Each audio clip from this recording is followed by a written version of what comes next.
One of the things that go ahead, sorry. I'm sorry, I just wanted to give a little context to these files. These are the existing files from 1965 to 1985.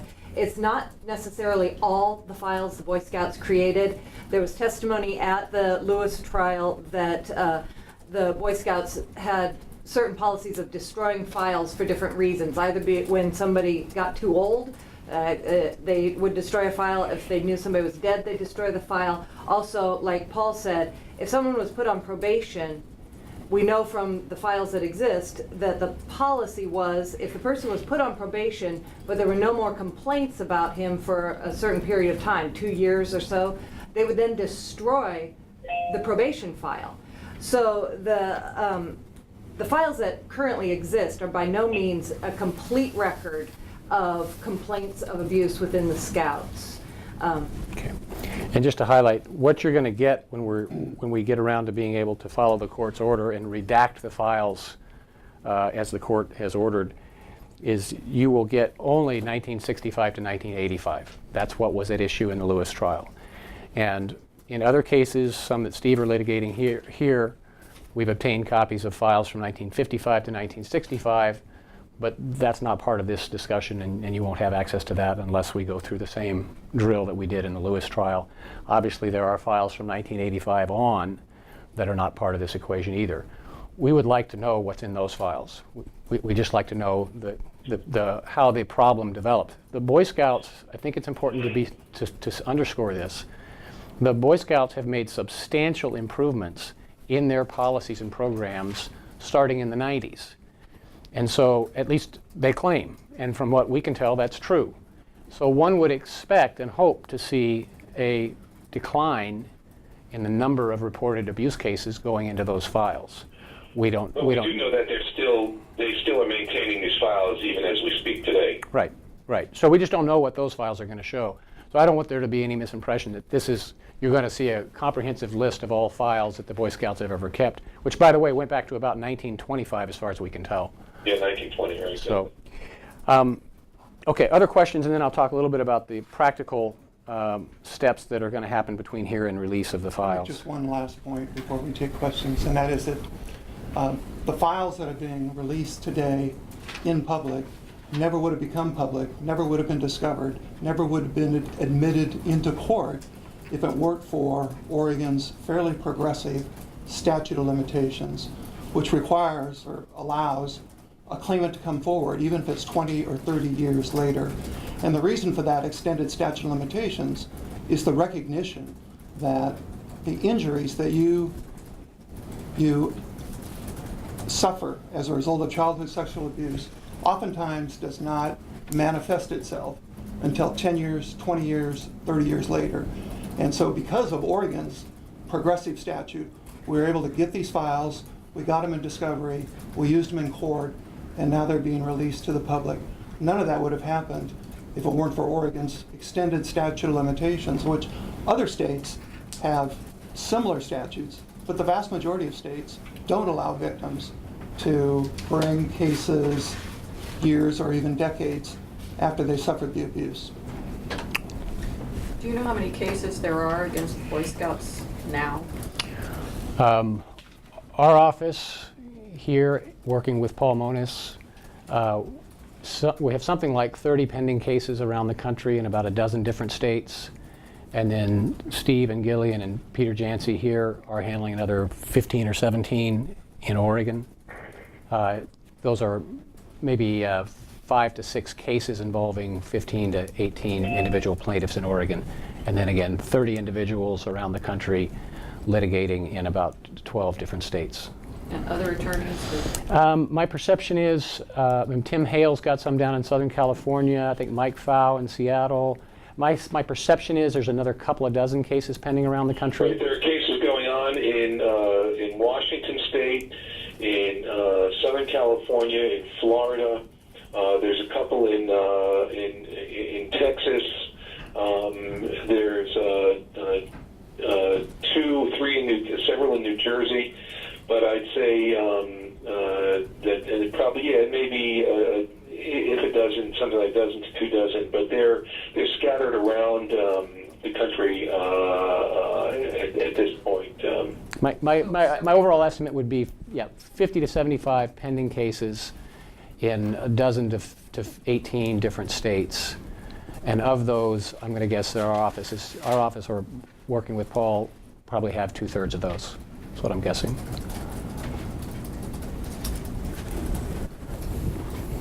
In terms of the logistics of what happens now, and it's going to require me to talk a little bit about, talk legalese a little bit.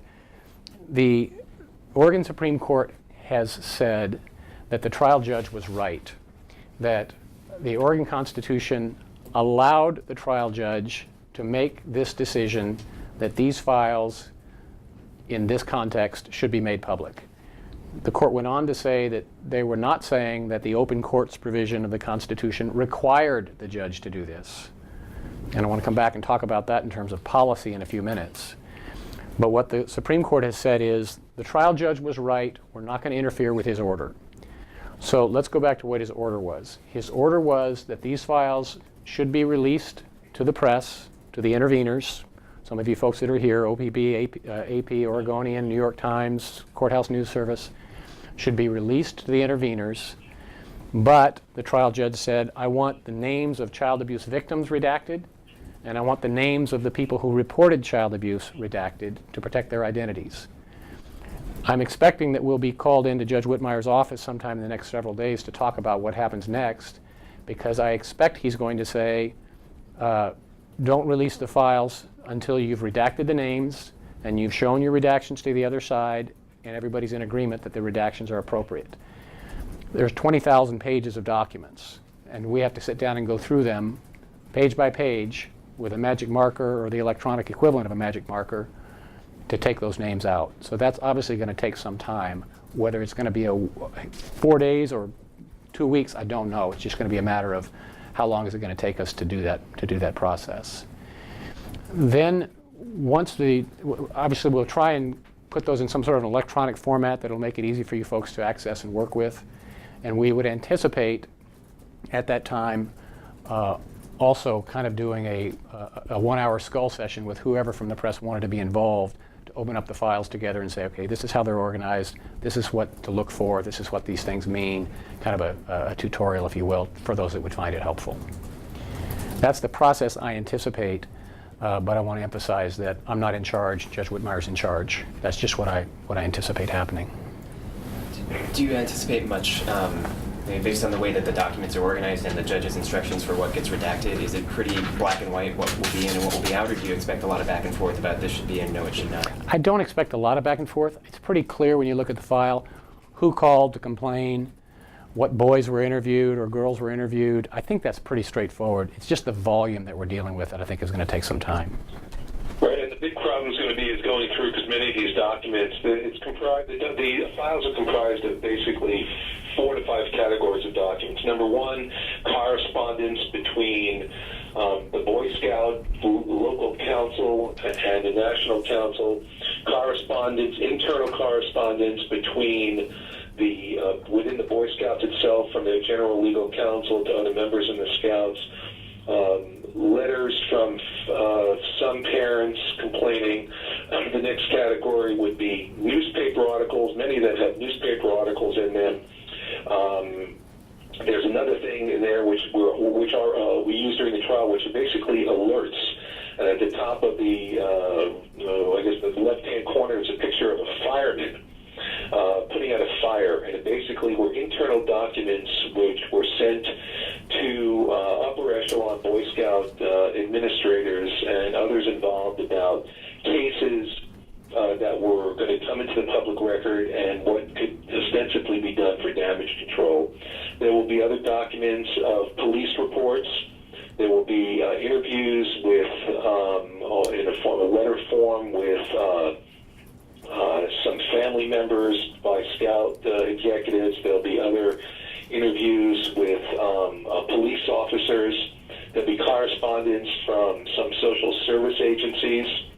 And finally, there will be some statements of kids. But what's remarkable of the documents is that the numbers of statements of kids who were interviewed are few and far between. And what I said at the top is one of the unfortunate parts of the way these files were organized is that, or the information was collected, is that while we know the names of the perpetrators and you know the names of the people who reported, you only know some of the names of the kids who are subject to the who were abused, and in large part, in fact, the documents will say, for example, Johnny Jones and several other scouts. So that's why I said that we don't even know the numbers of kids that are represented in these 1,287 files. And so there will be questions afterwards. Now, we've looked through them with a fine-tooth comb, but we expect you all to do the same thing, and maybe you'll be able to you'll see as well that there are just numerous instances where there's not even a name of a scout. In fact, I venture to say, my colleagues chime in here, but I'd say a good 40 to 50% at a minimum of the files don't even have the names of the kids. Or more. Right. Excuse me? Or more. more. Yeah. Yeah, right, or more. So, I mean, I'm being conservative here, but I think, so that's one of the things. So it was mainly an effort not to identify and help the kids, but really to deal with the problem. So that's a departure point for these files. Okay, other questions? Do you expect more now adult men and women to come forward with the release of these documents? I don't know the answer to that. What we know from doing this work for a long time is that what will trigger a person to break their silence about their abuse is very often reading or seeing something that reminds them of their own situation. And oftentimes it has to be very close to their own situation. We've had people come to see us to say, well, yeah, I read about the Catholic cases for years, but were Catholic priests. I wasn't abused by a Catholic priest. I was abused by a Boy Scout leader. And it wasn't until I read this book about abuse in scouting, or this article about abuse in scouting, that I decided I couldn't stay silent anymore. And I also want to comment that when we talk about a survivor coming forward, we are not talking about a survivor picking up the phone and calling a lawyer to decide to file a lawsuit. What we're encouraging people to do, and what the reason that we do this work, is that we know that for every person that decides to file a lawsuit, there's 20 that will finally say, I'm going to tell my wife, or I'm going to go see a counselor. And they stop carrying this baggage around. And most of them will never see the office of a lawyer, and that's fine. What they need for their own healing is the goal here. And so we know that as the secrets come out, and the shame and the power of the shame gets taken out of this for people, people get freed up to tell their own stories however they need to. I want to talk just for a second about the numbers, because this is something I've thought a lot about. Paul mentioned it. Steve and Gillian both touched on it. The evidence at trial, if I'm going to round this off, if you call this 1,250 files from 1965 to 1985, the experts estimated that the average was that each perpetrator of child abuse has between, at a minimum, 5 and 25 victims. At a minimum. Timur Dykes, in this case, was identified as having at least 20 victims. 17 before Carrie Lewis, then Carrie Lewis, and at least 2 after. So if you use those numbers, 1,250 files, 5 to 25 kids per perpetrator, there was also testimony that perhaps as little as 5% of child abuse even gets reported. So you do those numbers, and then you realize that these files just represent 20 years, and you extrapolate that back to 1920. If all of that holds, and of course we have no way of knowing because we haven't seen the files from 65 back to 1920, but based on those expert opinions at trial, it is, I would say, reasonably probable that tens of thousands, perhaps 100,000 or more children were abused in scouting in the 20th century. Just to put that in context. That's a projection, it's an estimate, but it's a good faith estimate, and I think it's an informed estimate of the scope and scale of what this problem was.